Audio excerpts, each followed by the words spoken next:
Bienvenue à notre chaîne, encore une fois de plus, à notre chaîne La Terre Moulengue. C'est John Kapap ici, votre présentateur. Aujourd'hui, nous allons donner une partie des réponses aux déclarations qui ont été faites la fois passée, que nous avons présentées dans les vidéos de la fois passée, à savoir les déclarations de Ronny Jackson, le député américain, les anciens présidents de la Tanzanie et de la République sud-africaine, ainsi que la déclaration publiée dans les rapports du Parlement rwandais. Ainsi donc aujourd'hui nous allons essayer de répondre à ces déclarations-là qui sont mensongères, non pas parce que les gens qui ont fait des déclarations connaissent bien l'histoire, mais ils ont été vendus cette histoire et ils les ont présentées comme telles. Mais nous savons qu'ils ont été aussi victimes comme tous les restes et nous devons essayer de les aider à comprendre comment fonctionne le Banyarwanda établis, surtout ceux qui sont établis au Sud Kivu en République démocratique du Congo.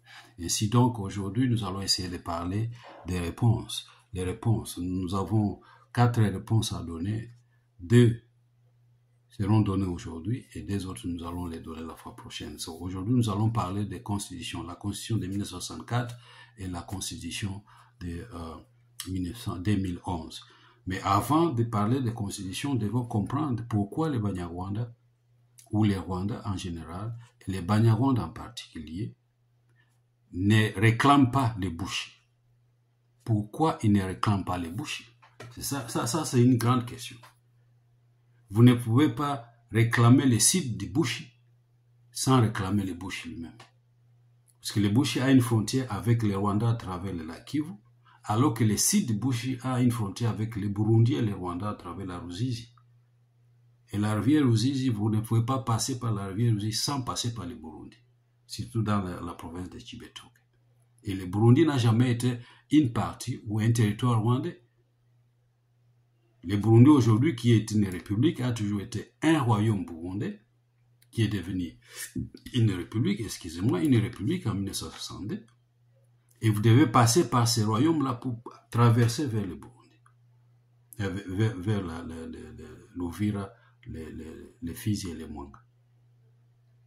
Mais les ressources que nous avons, les recherches qui ont été effectuées dans la région, n'ont jamais mentionné que Rwabugiri, qui est l'acteur principal des migrations de Banyarwanda dans la région est de la RDC, n'a jamais mis ses pieds dans les territoires qui sont réclamés aujourd'hui par les Banyarwanda. Par exemple, nous allons citer David Newbury, qui a fait une recherche sur les expéditions de Rwabugiri dans la partie est de la RDC, plus spécialement au Bushi.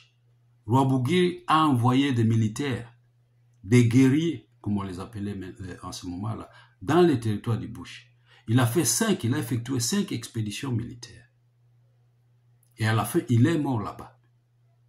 Il a échoué. Et quand il a échoué, les Banyarwanda ne parlent pas de Bushi, mais ils parlent du sud de Bushi, puisque c'est un territoire qui est vierge, c'est un territoire où les Bafulir ou les Bavira ne parlent pas. Voilà, nous pouvons monter sur l'air d'eau. Alors, qu'est-ce que Newbury dit? Je vais citer ici un article qui a été publié en 1974 dans le journal Les Cahiers d'études africaines, numéro 53. L'article est intitulé « Les campagnes de Rwabugiri, chronologie et bibliographie ». Les campagnes de Rwabugiri, chronologie et bibliographie, publié en 1974. Dans cet article, M. David Newbury écrit ceci: ce sont pourtant des campagnes qui, dans leur ensemble, apportent le moins de succès. Au Bushi, Rwabugiri subit défaite sur défaite. Les guerres de Rwabugiri au Bushi, malgré leur importance, ne paraissent pas avec clarté dans les sources rwandaises. Les 2 premières grandes batailles au Bushi que nous avons citées dans ces sources sont des échecs désastreux pour les Rwandais. La première expédition venant peu de temps après celle de Gikore, près de Kabale en Ouganda, aboutit à la bataille de Kubuntubuzidu, près de la résidence de Biaterama, roi du plus grand des États Chi, outre les nombreuses pertes des côtés, cette bataille voit la mort de Rwanyonga, un des plus célèbres guerriers de Rwabugiri. Ce lourd échec est suivi d'un second. Se déroula dans les Bushi méridionales à l'endroit appelé Buzu-Yebunge, la bataille de Kanyuilili, où ses lieutenants Namushanja et Nyirimigabo trouvent la mort. La perte de ces héros avait causé à Rwabugiri du chagrin personnel. Après la bataille de Kanyuilili, vers 1890, il entreprend une seconde expédition pendant laquelle se place la victoire rwandaise de Kukidogoro au moment d'une grande famine au Bushi. Après Kukidogoro, l'attention de Rwabugiri a été attirée sur les Bushi encore une fois par la désertion d'un détachement d'un de ses postes militaires au Bushi. C'est la fameuse affaire de Kukumira où les militaires abandonnaient les postes et rentraient chez eux. Peu de temps après, Rwabugiri retourne une fois de plus au Bushi où il meurt. Malgré les désordres qu'il a sémés dans les pays voisins, on trouve peu de véritables conquêtes, peu de résultats permanents. Après la mort de Nkundiye, roi de Ijwi et fils du roi Kabego, l'Ijwi fit administrer par des chefs de Rwabugiri. Mais c'est tout. Et même cette situation n'a pas survécu au roi.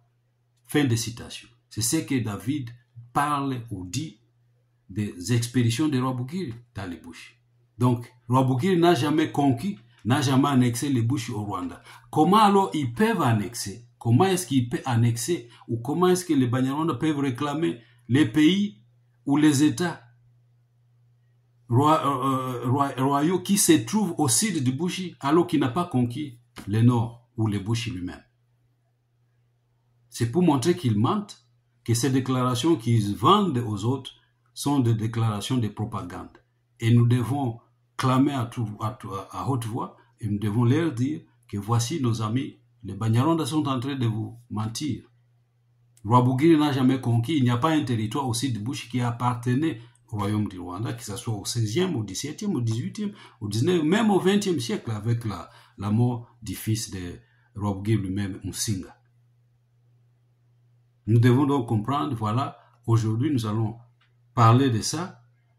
Avant de passer aux constitutions, nous allons parler de ça pour que vous puissiez comprendre que Rwabugiri n'a jamais mis ses pieds dans les territoires d'Uvira, dans les territoires de Mwenga ou de Fizi, encore moins dans les territoires de Shaba. Il n'a pas réussi à annexer, à conquérir les Bushi.